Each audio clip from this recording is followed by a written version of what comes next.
இதில் தீண்டும் உன்வாசம் சங்கரேஸ்வரி. அத்தியாயம் 27. அன்று ஆதினி தன் வீட்டுக்கு செல்ல கிளம்ப அவளுக்கு தேவையான உதவியை எந்த ஒரு கவலையுமின்றி முன்னே வந்து செய்து கொண்டிருந்தான் தனஞ்சயன். மறந்துடாம எல்லாமே எடுத்துக்கோ, உன்னோட லேப்டாப், மொபைல், சார்ஜர், தேவையான ட்ரெஸ் என கூறிக்கொண்டே போக கவலையோடு எடுத்து வைத்து கொண்டிருந்தாள். சிறிது நேரம் செல்ல, சரி வா போகலாம், இப்போ போனால் தான் ஃப்ளைட்டுக்கு சரியான நேரத்துக்கு போக முடியும்.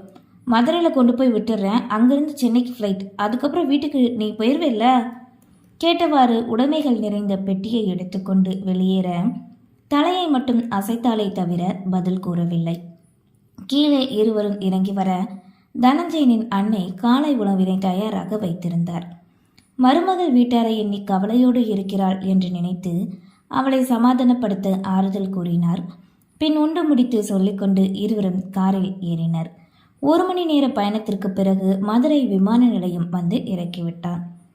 சரி, உனக்கு 11 மணிக்கு ஃப்ளைட்டு, இந்த டிக்கெட் பார்த்து போயிட்டு வா, இதில் கொஞ்சம் பணம் இருக்கு வாங்கிக்கோ என்க அமைதியோடு வாங்கி கொண்டார். இங்கே பாரு, வீட்டுக்கு போய் உங்கள் அப்பாவை பார்த்ததும் எல்லாமே சரியாயிடும். வாயை திறந்து தான் ஏதாவது பேசேன், மௌனம் வரத மாதிரி அமைதியாகவே இருக்கு இன்னைக்கு. ஒன்றும் இல்லை, நான் திரும்பி வர நாளாகும். உனக்கு எப்போ வரணும்னு தோணுதோ அப்போ வா என்றதும் இதயம் கனக்க வெளிவர தொடுத்த கண்ணீரை அடக்கினாள். சரி, நான் போயிட்டு வரேன், உங்கள் உடம்பை பார்த்துக்கோங்க. எனக்கு என்ன ஆக போகுது, நீ போயிட்டு வா என்கவே தன் உடைமைகளோடு விமான நிலையம் உள்ளே புகுந்தாள். ஆதனிதான் கவலை கொண்டாலே தவிர தனஞ்சயனுக்கு அவள் பிரிந்து செல்வதில் அப்போது எந்த கவலையும் இல்லாமல் தான் இருந்தான். உள்ளே செல்லும் வரை இருந்தவனோ பின் தன் காரினை எடுத்துக்கொண்டு அங்கிருந்து கிளம்பிவிட்டான். இந்த சில நாட்களில் முகிலன் அவனுக்கு கிடைத்த கால்நடை மருந்தகத்தில் உதவியாளர் வேலைக்கு சென்றிருந்தான். காலையில் சென்றால் இருள் சூழும் நேரம்தான் வீடு வந்து சேர்வான். வார இறுதி நாள்தான் நண்பனை கூட காண முடிந்தது. இளவரசியை பார்த்து 2 வாரத்திற்கு மேலாகி இருக்கவே அவள் நினைப்பு அதிகரிக்க வேலையில் நாட்டமில்லாது சுற்றி வந்தான். இந்த வார இறுதியில் எப்படியாவது அவளை கண்டுவிட வேண்டுமென துடித்தவனோ அதற்கான முயற்சியில் இருந்தான். அன்று நினைத்தது போன்றே வந்துவிட எப்படி சந்திக்க யோசனையோடு சுற்றினான். அவனின் நல்ல நேரமோ என்னவோ கடவுளே அவனுக்கு ஒரு வாய்ப்பு கொடுத்தார். முன்னே வந்த அன்னை, இளைய முகிலு, உங்க அப்பா இந்த நோட்டை பண்ணையார வீட்டில் கொடுக்க சொல்லியிருக்காரு, எனக்கு வேலை இருக்குடா, நீ போய் ஒரு 8 கொடுத்துட்டு வந்துடுறியா எங்க. அடிக்கடி அங்கே போனால் யாராவது தப்பாக நினைக்க போகிறாங்கம்மா. அதெல்லாம் நினைக்க மாட்டாங்கடா, போயிட்டு வா போ. சரிம்மா கொடு. வெளிப்படையாக வேண்ட வெறுப்பாக இருப்பது போல் காட்டிக்கொண்டு வாங்கி சென்றான். விசில் அடித்தவாறு வீட்டினை விட்டு வெளியேறியவன் தன் பைக்கினை எடுத்துக்கொண்டு அடுத்த வீதியில் இருக்கும் இளவரசியின் வீட்டுக்கு வந்தான். 5 நிமிடத்தில் அவளின் வீட்டின் முன்னே வந்து நின்றவனோ இறங்கிக் கொண்டு உள்ளே சென்றான். வாசலில் நின்றவாறு, ஐயா ஐயா உதடுகள் அழைத்தாலும் பார்வை என்னவோ தன்னவளைத்தான் தேடியது.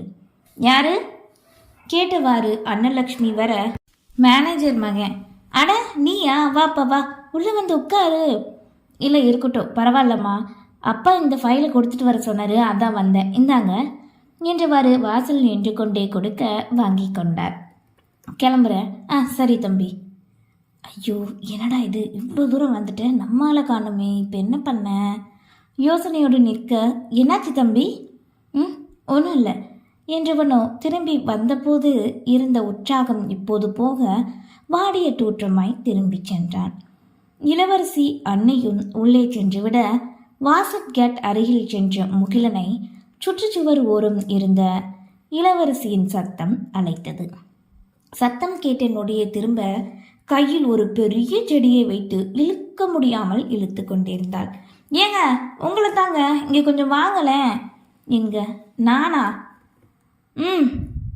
ஆமாங்க, நீங்கள் தான், இங்கே வாங்க என்றதும் அவளை நோக்கி வந்தான். சொல்லுங்க, நான் ஏதாவது பண்ணணுமா? பின்ன சும்மாவா உங்களை கூப்பிட்டேன், ஒரு உதவி தான். என்ன பண்ணணும்?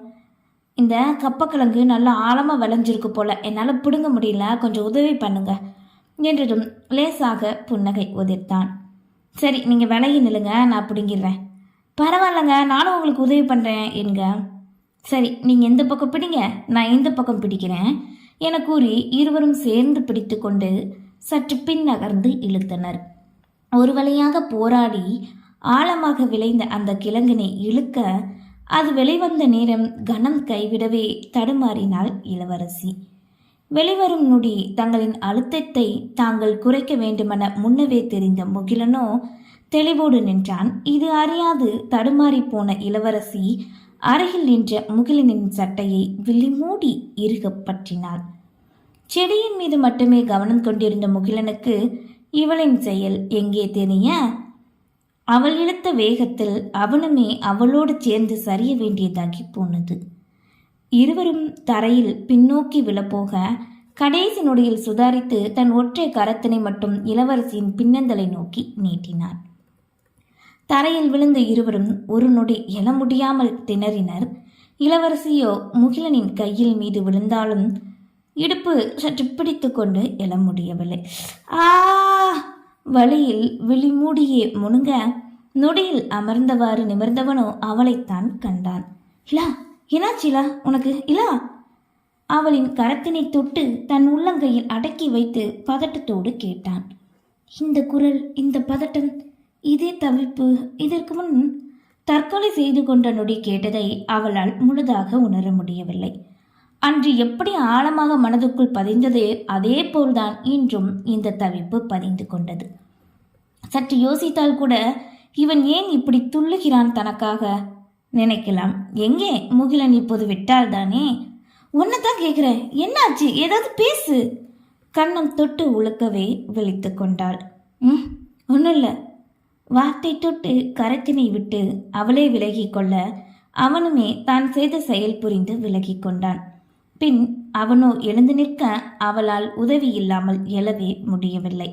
புரிந்து கொண்டவனோ தன் கரத்தினை நீட்டினான். மெல்ல எழுந்து நில்லுங்க. என்னங்க? இல்லை வேண்டாம், நானே எழுந்துக்க முயற்சி பண்ணுறேன், என்னை தொடாதீங்க நீங்க என்ற நொடி முள்ளாய் அந்த வார்த்தைகள் அவனை குத்த ஒரு பார்வைதான் அங்கிருந்து சென்று விட்டான். எதுக்காக தன்னை இப்படி ஒரு பார்வை பார்த்தான்?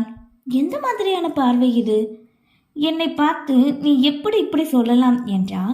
என்னிடமா இப்படி கூறினாய் என்றா? வருத்தமா, கோபமா, அப்படி என்னதான் இருந்தது அந்த பார்வையில்? இந்த அளவுக்கு தன்னை யோசிக்க வைக்கிறது அந்த பார்வை. நினைத்து கொண்டு விறுவிறுவென வெளியேறி தன் பைக்கினை உதைத்து கொண்டு செல்பவனே கண்டாள். மகளின் சத்தம் கேட்டு அன்னையோ வேகமாய் வெளியேறி வர தரையில் கண்ட மகளைத்தான் பார்த்தார். அடியை, என்னடி பண்ணி வச்சிருக்க? உன்னை யார் இந்த செடியை பிடுங்க சொன்னது? முதல்ல எழுந்துரு. கத்தவே, கையை கொடுமா, எழுந்திருக்கிறேன். இடுப்பு வேற பிடிச்சிக்கிச்சு. குளிச்சு கோவிலுக்கு போக கிளம்பிட்டு நிற்கிறேன். நான் கையை கொடுக்க சொல்கிறேன். நீ இப்போ வீட்டுக்கு தூரமாக தானே இருக்க? ஏம்மா, இதெல்லாம் இப்போ பார்க்குற நேரமாம்மா? அதுவும் பொண்ணுக்கிட்ட. மற்ற நேரம்னா கையை கொடுப்பேண்டி, இப்போ முடியாது. குரங்கு வேலையெல்லாம் பண்ணி வை. ராணி, ஏ ராணி!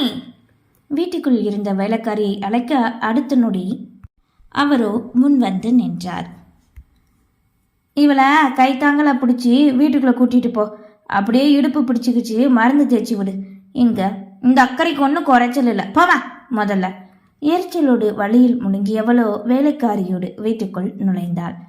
தன் அறைக்கு வந்து சிறிது நேரம் சென்ற பின்னே முகிலனை பற்றி யோசித்தாள். மறுபடியும் அதே கேள்வியை நினைக்க அப்போதுதான் தோன்றியது, என்னை தொடாதீங்கன்னு சொன்னதால தான் அப்படி கோவமா போறாரோ? இந்த நேரம் என்னை தொடக்கூடாது தானே யாருமே, அதனால தானே அப்படி சொன்னேன். வேற எதுவும் தப்பா நினைச்சிட்டாரோ? அச்சச்சோ, இவகிட்ட எப்படி இதை சொல்ல முடியும்? ச்சே, இளவரசி, உனக்கு வாய் கொழுப்பு தாண்டி கூடி போச்சு.